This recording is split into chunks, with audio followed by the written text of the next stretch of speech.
കായംകുളം നഗരസഭാ സെക്രട്ടറിയെ UDF കൗൺസിലർമാർ ഉപരോധിച്ചു. കഴിഞ്ഞ 16-ലെ കൗൺസിൽ യോഗത്തിന്റെ മിനിറ്റ്സ് 6 ദിവസം കഴിഞ്ഞിട്ടും കൗൺസിലർമാർക്ക് നൽകാത്തതിൽ പ്രതിഷേധിച്ചായിരുന്നു ഉപരോധം. കായംകുളം നഗരസഭയിൽ കഴിഞ്ഞ 16-ന് നടന്ന കൗൺസിൽ യോഗത്തിന്റെ മിനിറ്റ്സ് 6 ദിവസം കഴിഞ്ഞിട്ടും കൗൺസിലർമാർക്ക് നൽകാത്തതിൽ പ്രതിഷേധിച്ച് UDF കൗൺസിലർമാർ നഗരസഭാ സെക്രട്ടറിയെ ഉപരോധിച്ചു.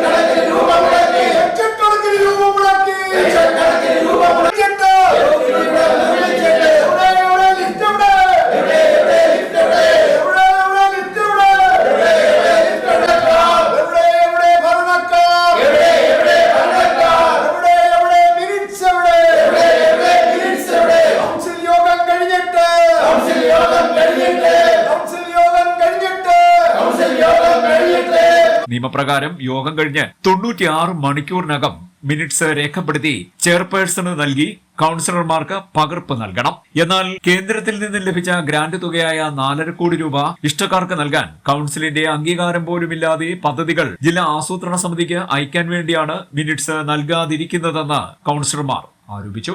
16/11/2024 ഈ കൗൺസിൽ ഹാളിൽ കൂടിയ കൗൺസിൽ യോഗത്തിന്റെ മിനിറ്റ്സ് ഇന്ന് 6 ദിവസമായിട്ട് ഞങ്ങൾക്ക് കിട്ടിയിട്ടില്ല.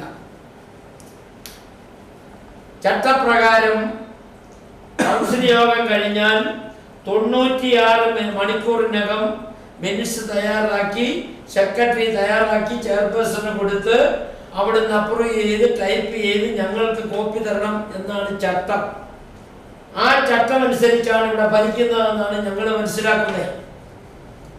ഇന്ന് 6 ദിവസമായപ്പോൾ എത്ര? 6 × 12 124 24 120 27 144 മണിക്കൂർ കഴിഞ്ഞു. എത്രയോ 2 ദിവസം അധികമായി.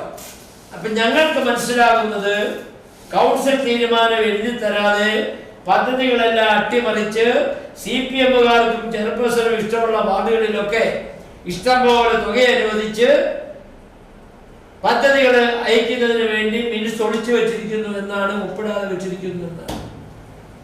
മിനിറ്റ്സ് തരേണ്ട ബാധ്യത സെക്രട്ടറിക്കാണ്. സെക്രട്ടറിയെ തരുന്നില്ലെങ്കിൽ സെക്രട്ടറിയെ ഇവിടുന്ന് രാത്രിയായും ഉപരോധിച്ച് ഇവിടെ തന്നെ ഇരിക്കും. ഞങ്ങളുടെ അവകാശം സംരക്ഷിക്കണം. ഞങ്ങൾ ഈ പട്ടണത്തിലെ കൗൺസിലർമാരാണ്. പദ്ധതി അട്ടിമറിക്കാൻ വേണ്ടി ചെയർപേഴ്സൺ നടത്തുന്ന ഹീനമായ മ്ലേച്ഛമായ ഈ നടപടിക്ക് കൂട്ടുനിൽക്കാൻ പാടില്ല. അങ്ങ് ഒരു ഗവൺമെന്റ് ഉദ്യോഗസ്ഥനാണ്, നിയമം പഠിച്ചയാളാണ്. ഇവിടെ ഇരിക്കുന്ന പല ആളുകളും ചെയർപേഴ്സൺ ഉൾപ്പെടെ നിയമമൊന്നും അറിയത്തില്ല. അതുകൊണ്ട് നിയമം പഠിച്ച ഒരാളെന്ന നിലയിൽ നിയമം നടപ്പിലാക്കാനും അങ്ങ് ബാധ്യസ്ഥനാണ്. ഞങ്ങൾക്ക് മിനിറ്റ്സ് കിട്ടണം. അത് കിട്ടിയില്ലെങ്കിൽ ഈ കിരാത നടപടിക്കെതിരെ ബഹുമാനപ്പെട്ട കേരള ഹൈക്കോടതിയിൽ റിട്ട് ഫയൽ ചെയ്യാൻ തന്നെ ഞങ്ങൾ തീരുമാനിച്ചിട്ടുണ്ട്. പ്രതിപക്ഷ കൗൺസിലർമാരെ ഒഴിവാക്കി തുക വിനിയോഗിക്കുന്നതിന് സെക്രട്ടറിയെയും സെക്ഷൻ ക്ലാർക്കിനെയും സമ്മർദ്ദം ചെലുത്തി അധികാര ദുർവിനിയോഗം നടത്തുകയാണ് ചെയ്യുന്നതെന്നും UDF കൗൺസിലർമാർ ആരോപിച്ചു. ഉദ്യോഗസ്ഥന്മാർക്ക് രേഖാമൂലം നിർദ്ദേശം നൽകാതെ വാക്കാൽ സഭയുടെ അംഗീകാരമില്ലാതെ വേലകൾ പദ്ധതിയിൽ ചേർക്കുന്നത് ഉദ്യോഗസ്ഥന്മാരുടെ വീഴ്ചയാണെന്നും കൗൺസിലർമാർ പറഞ്ഞു. രേഖാമൂലമുള്ള ഉത്തരവുകൾ ഇല്ലാതെ പദ്ധതികൾ കമ്പ്യൂട്ടറിൽ ചേർത്ത ഉദ്യോഗസ്ഥനെതിരെ നിയമ നടപടി വേണമെന്നും UDF കൗൺസിലർമാർ ആവശ്യപ്പെട്ടു. കേന്ദ്ര ഫണ്ട് ദുർവിനിയോഗം ചെയ്യുന്നത് അഴിമതിയാണ്. മിനിറ്റ്സ് 24 മണിക്കൂറിനുള്ളിൽ തരാമെന്നും ഉദ്യോഗസ്ഥനെതിരെ അന്വേഷണം നടത്തി നടപടി സ്വീകരിക്കാമെന്നും സെക്രട്ടറി ഉറപ്പു നൽകിയതിനെ തുടർന്ന് ഉപരോധം അവസാനിപ്പിച്ചു.